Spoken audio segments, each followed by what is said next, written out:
Medicover Hospitals, Vizag's most trusted hospital. 04068334455.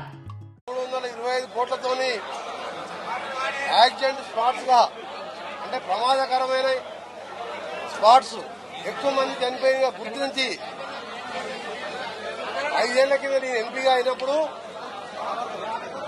ఎంతో కష్టపడి sanction చేస్తుంటే వివిధ కారణాలతోని అలాగే ఇప్పటికే బీఓటీ రోడ్డు టోల్ రోడ్ చేపట్టిన జీఎంఆర్ సంస్థ అడ్డం మారడం ఈ రోడ్డు నాకున్నది కాబట్టి నేనే చేస్తా.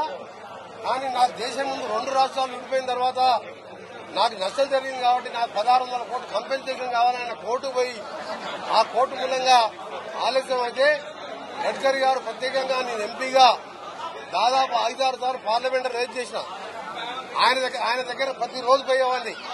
ఆయన కూడా ఒక ఆలోచించి యాక్సిడెంట్ జరగొద్దని దేశం మొత్తం కూడా నూతనంగా మంచిగా ఆలోచించి పార్టీలకు అతీతంగా ఏ ఎంపీ పైన పనిచేసే మనిషి అయినా ఆయన కోరితే మన అక్టోబర్లో ఏదేమైనా సరే ఈసారి కోర్టులో ముందుగానే కేవిట్ ఎక్కించి కోర్టు పోకుండా 325 కోట్లతోని ఇవాళ చిట్యాలో 40 కోట్లతోని పోలీస్ స్టేషన్ అలాగే బస్టాండ్ దగ్గర ఎక్కువ జరిగే స్పాట్ కాబట్టి దీని శంకుస్థాపన మా ఎమ్మెల్యే గారు అలాగే గవర్నమెంట్ విప్పు మా సోదరుడు ఇవాళ ప్రత్యేక అతిథిగా మా ప్రాంతానికి వచ్చిన బి లైలే గారు, ముఖ్య అతిథిగా వచ్చేసిన కౌన్సిల్ చైర్మన్ గుత్తా సుఖేందర్ రెడ్డి గారు, అలాగే మున్సిపల్ చైర్మన్ కోమటిరెడ్డి చినవెంకరెడ్డి గారికి, మా నాయకులకు, అధికారులకు, జాయింట్ కలెక్టర్ గారికి, నేషనల్ హైవే అధికారులకు అందరూ కూడా నమస్కారాలు తెలియజేసుకుంటూ పత్రికా విలేకరులకు కూడా ఇది మామూలు సమస్య కాదు. ఇది మీరు చూస్తున్నాం ఉదయం లేస్తే ఈ 17 స్పాట్లలో మీరు చూడండి ఏదో ఒక స్పాట్ లో యాక్సిడెంట్ జరుగుతుంది. అందుకనే నేను గుర్తించి ఎండబడి ఇన్ని అవంతరాల తర్వాత ఈ సమస్య పరిష్కారానికి దొరికిన 6 నెలల్లో ఈ పనులన్నీ పూర్తి చేస్తాం. అందుకనే పనులు జరిగే సమయంలో గ్రామాలకు వెళ్లి రోడ్ల మీదకి వచ్చేవాళ్ళు కానీ హైదరాబాద్ విజయవాడ నుంచి విజయవాడ టు హైదరాబాద్ వచ్చే రెగ్యులర్ గా పోయే ఆర్టీసీ బస్సులు అనుకోండి, ప్రైవేట్ బస్సులు అనుకోండి, ప్రైవేట్ కార్లు కానీ జాగ్రత్తగా పోవాలని మ్యాక్సిమం సైన్ బోర్డ్స్ పెట్టిస్తున్నాను. పోలీస్ సిబ్బందిని ఏర్పాటు చేస్తున్నా, కాంట్రాక్టర్ చెప్పిన, మా నేషనల్ హైవే సిబ్బందికి చెప్పిన, నా శాఖ అధికారులకు చెప్పిన ప్రతి దగ్గర జాగ్రత్తగా స్పీడ్ బ్రేకర్లు వేసి మీరు పనులు నడుచున్నప్పుడు డేంజర్ జోన్ గా ఆడ పెట్టాలి. ఎందుకంటే రాత్రిపూట తెలవక యాక్సిడెంట్ అవుతుంది. అన్ని 17 చోట్ల ప్రత్యక్షం అవుతున్నాయి. అందుకనే ఈ సమస్య పరిష్కారం అవుతుంది. 5 నెలలు అందరూ ఓపిక పట్టాలని, అందరూ జాగ్రత్తగా పోవాలని ఇంకొక మాట ఇస్తున్న హైదరాబాద్ విజయవాడ 2 రాష్ట్రాల ప్రజలకు మీ అమరావతి రాజధానికి హైదరాబాద్ కు డిసెంబర్ లోపు 6 లేన జహదారిగా మారుస్తానని గడ్కరీ గారు రేపు 5 గంటల సమయం ఇచ్చిండు.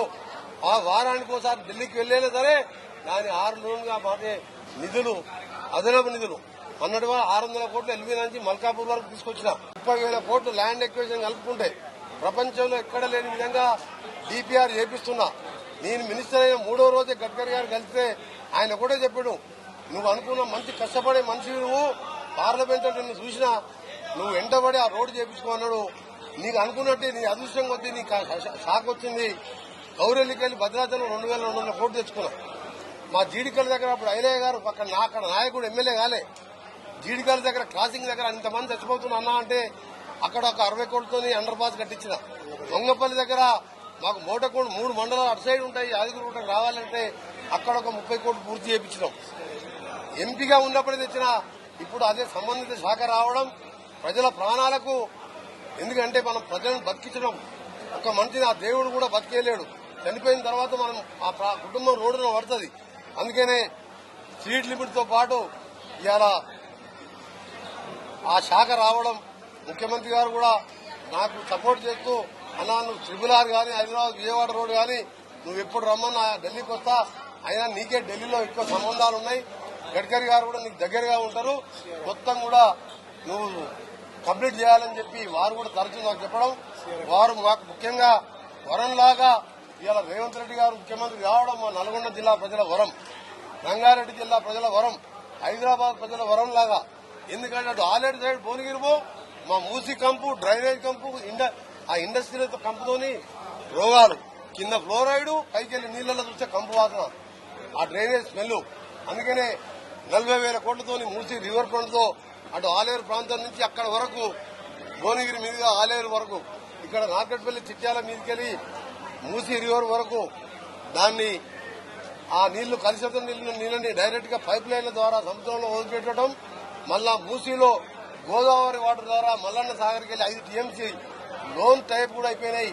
దాదాపు 7 బ్యాంకులు లోన్లు ఇవ్వడానికి ముందుకొచ్చినాయి. 35,000 కోట్లు దాటిపోయింది బడ్జెట్. ఎంత ఖర్చు అయినా సరే దాదాపు కోటి జనాభా. హైదరాబాద్, రంగారెడ్డి, నల్గొండ అంటే ఒక కోటిన్నర జనాభా ఎఫెక్ట్ అవుతున్నా ఎంతైనా చేస్తా అని చెప్పి ఉదయం లేస్తే ఆయన ప్రతి మీటింగ్ లో మూసి గురించి మాట్లాడతాడు. దాన్ని చేయబోతున్నాం. ఇక జిల్లా ప్రాజెక్టులు సొరంగానికి నిధులు మంజూరు చేయించినాం, 50 కోట్లు రిలీజ్ చేసినాం, పనులు మొదలైనవి. రావణ వేళ 450 కోట్లతోని డిసెంబర్ వరకు నల్గొండ 25,000 మన ఎకరాలు, 21,000 చిల్లర నగరకాలు 62,000 ఎకరాలకు సాగునీరు, కృష్ణా జలాలతో వ్యవసాయం చేసుకునే అదృష్టం. 2008లో నా కళ రాజశేఖరతో కొట్లాడి తెచ్చుకున్న ఎల్లాన ప్రాజెక్టు. మేము నల్గొండ పానగలకు 300 ఫీట్ల హైట్ లో ఉంటే పిట్టంపల్లి మీదకెళ్లి యూనివర్సిటీ కింద నేను కట్టించిన మహాత్మా గాంధీ యూనివర్సిటీ కిందకెళ్లి సొరంగం తీసుకొస్తే ఆపాత్ముడు కేసీఆర్ 10 ఏళ్లు కాలు మొక్కుతా దండం పెడతా అన్నా గానీ 500 కోట్లు ఇవ్వలే. ఇలా మా ముఖ్యమంత్రి గారు, మా ఇరిగేషన్ ఉత్తమ్ కుమార్ రెడ్డి గారు నిధులు ఇచ్చిండు, పనులు నడుస్తున్నాయి. 3 మాసాల్లోనే కాలువల ద్వారా ఫస్ట్ 50,000 ఎకరాలకు, ఆ తర్వాత మరో 50,000 ఎకరాలకు ఇచ్చి ఈ ప్రాంతాన్ని చేయడం, పిల్లాపల్లి ధర్మారెడ్డి కాలువలు పూర్తి చేయడం, అన్ని జిల్లాలో ఉన్న రోడ్లన్నీ కూడా ఫేజ్ వైజ్ గా మాకు వచ్చిన గవర్నమెంట్ వచ్చి 4 మాసాలే అనుకోవాలి. ఎందుకంటే అలా 2.5 మాసాలు ఎలక్షన్ కోడ్ లో పోయింది. 4 మాసాలలో ఇన్ని కార్యక్రమాలు చేసినాం. ఇప్పుడు నేను చెప్పిన మా ముందున్న కర్తవ్యం, బాధ్యత. 2 పార్లమెంట్ ఎన్నికల్లో కూడా భారీ మెజార్టీ. నల్గొండ అయితే ఏకంగా దక్షిణ భారతదేశం హైయెస్ట్, భారతదేశంలో 3వ స్థానం. భువనగిరి కూడా 2.5 లక్షలు. ఇది కూడా రాష్ట్రంలో 2వ హైయెస్ట్ మెజార్టీ. అందుకనే మా మీద నల్గొండ ప్రజలు మా ఎమ్మెల్యేలని 11 మందిని, ఎంపీలని 2 గెలిపించి బాధ్యత పెట్టిండు. ఇది మేము పదవిలాగా బాధిస్తలేదు. మంత్రి పదవి, ఎమ్మెల్యే పదవి అంటలేం. మేమందరం కూడా పనిచేసే నాయకులం. ఎమ్మెల్యే, మంత్రి అని తేడా లేదు. అందరం సమానమే.